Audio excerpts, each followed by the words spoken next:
മല്ലു ഫാമിലിയിലൂടെയായി ശ്രദ്ധേയരായവരാണ് സുജിനും നിതയും. പ്രണയവിവാഹത്തിലൂടെയായി ഒന്നിച്ച ഇരുവരും അടുത്തിടെയായിരുന്നു ഡിവോഴ്സിനെക്കുറിച്ച് പറഞ്ഞത്. നിതയുടെ സ്റ്റോറികളിലൂടെയായി തന്നെ ഈ ചോദ്യം നേരത്തെ ഉയർന്നിരുന്നു. നിങ്ങൾക്കിടയിൽ പ്രശ്നങ്ങളാണോ, പിരിയാൻ പോവുകയാണോ, മക്കളെ ഓർത്തെങ്കിലും അഡ്ജസ്റ്റ് ചെയ്തുകൂടെ എന്ന് ചോദിച്ചവരുമുണ്ടായിരുന്നു. അങ്ങേയറ്റം സങ്കടത്തോടെയാണ് ഈയൊരു തീരുമാനമെന്ന് ഇരുവരും പറഞ്ഞിരുന്നു. ഡിവോഴ്സിനെക്കുറിച്ച് സംസാരിക്കാൻ താല്പര്യമില്ലെന്നും ഇത് കണ്ടന്റാക്കാൻ ഉദ്ദേശിക്കുന്നില്ലെന്നും സുജിൻ പറഞ്ഞു. വേണമെങ്കിൽ വ്ളോഗിലൂടെയായി തന്നെ എല്ലാം വിശദീകരിക്കാവുന്നതേയുള്ളൂ, എന്നാൽ തീരെ താല്പര്യമില്ല, അതെന്നായിരുന്നു സുജിൻ പറഞ്ഞത്. പരസ്പര സമ്മതത്തോടെയാണ് ഈ തീരുമാനമെന്ന് ഇരുവരും വ്യക്തമാക്കിയിരുന്നു. കഴിഞ്ഞ ദിവസമായിരുന്നു ഇവരുടെ മകൻ്റെ പിറന്നാൾ ആഘോഷത്തിൻ്റെ വീഡിയോ നിത സോഷ്യൽ മീഡിയയിലൂടെ പങ്കുവച്ചിരുന്നു. മകന് ബൈക്കും മകൾക്ക് സൈക്കിളുമായിരുന്നു നിത വാങ്ങിയത്. നിരവധി പേരായിരുന്നു വീഡിയോയുടെ താഴെയായി കമൻറ്റുകളുമായി എത്തിയത്.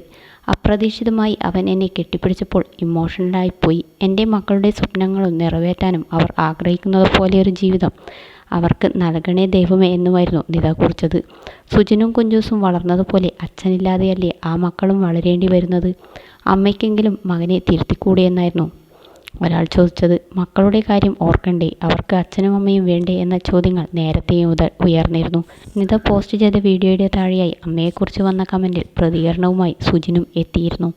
4-5 മാസമായി അവൾ അവളുടെ വീട്ടിൽ താമസിക്കാൻ തുടങ്ങിയിട്ട്. അവൾ ആവശ്യമില്ലാത്ത സ്റ്റോറി ഇട്ടത് കാരണമായാണ് ഡിവോഴ്സിനെക്കുറിച്ച് ആളുകൾ അറിഞ്ഞത്.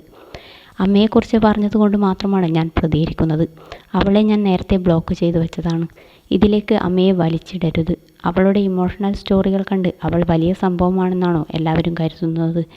ഇമോഷണൽ സ്റ്റോറികൾ ഇടരുതെന്ന് ഞാൻ വിളിച്ചു പറഞ്ഞപ്പോൾ എനിക്ക് ഇഷ്ടമുള്ളതുപോലെ ചെയ്യുമെന്നായിരുന്നു അവളുടെ മറുപടി.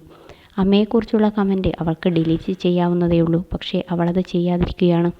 വീട്ടിൽ നടക്കുന്ന കാര്യങ്ങൾ അറിയാതെ ഒന്നും പറയരുതെന്ന് കുഞ്ചൂസ് മറുപടി കൊടുത്തിട്ടുണ്ട്. പിരിയാനായി പെട്ടെന്ന് തീരുമാനിച്ചതൊന്നുമല്ല. സെൻറ്റിമെൻ്റലായിട്ടുള്ള സ്റ്റോറികളിട്ട് അവൾ അത് മുതലെടുക്കാൻ നോക്കുകയാണ്. അവൾ ചെയ്തത് ശരിയാണെന്ന് തോന്നി എൻ്റെ അമ്മയെ വലിച്ചിടരുത്. ഡിലീറ്റ് ചെയ്യാമായിരുന്നിട്ടും അവളത് ചെയ്തില്ല. ആൾക്കാരുടെ മുന്നിലേക്ക് ഇതിട്ട് കൊടുക്കരുതെന്ന് ഞാൻ അവളോട് തന്നെ പറഞ്ഞതാണ്. അവൾക്ക് അവിടെ റിപ്ലൈ കൊടുക്കാൻ പറ്റാത്തത് കൊണ്ടാണ് ഞാൻ ഇവിടെ പറഞ്ഞത്. ഇതൊന്നും വെച്ച് പൈസയുണ്ടാക്കേണ്ട അവസ്ഥ എനിക്കില്ല. ഇമോഷണലായി ഓരോന്നിട്ട് ഇത് കണ്ടന്റാക്കാതിരിക്കാൻ അവളോട് നിങ്ങൾ പറയൂ എന്നും പറഞ്ഞതായി സുജിൻ സംസാരം അവസാനിപ്പിച്ചത്.